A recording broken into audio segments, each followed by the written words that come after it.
खड्का जडीबुटी पसलबाट यहाँहरूको स्वास्थ्य हाम्रो चाहना। मसँग यहाँ खड्का जडीबुटी नुवाकोटको दुप्चेश्वर भन्ने ठाउँमा हामी आएका छौँ। यो प्राङ्गणमा छौँ, यो बगरमा छौँ, खोला किनारमा छौँ। अहिले यहाँ धेरै भाइ पनि निको भयो। अनि यहाँ यो दाइलाई अहिले यो दुईटै घुँडा दुखेको थियो अनि बाख्रा घोडाले लाग्नु भएको थियो।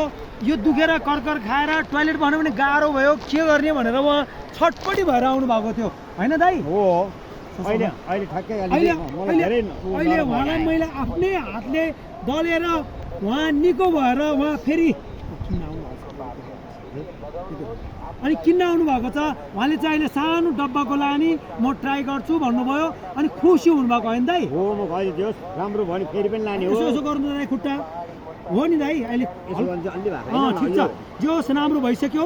अब त्यही भएको कारणले मेरो युट्युब, टिकटक, फेसबुकमा तपाईँहरूले खड्का जडीबुटी पसललाई माया गर्नुभयो भने तपाईँहरूको लागि म पछि धेरै काम गर्ने मेरो योजनाहरू छ।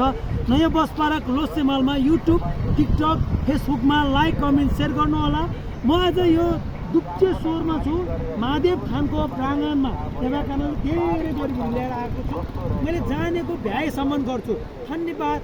हाम्रो दुप्चेश्वरका आमा, दिदी, बहिनी, दाजुभाइ, मित्रहरू सबैले माया गर्नुभएको कारणले म यहाँ आइपुगेको छु। धन्यवाद।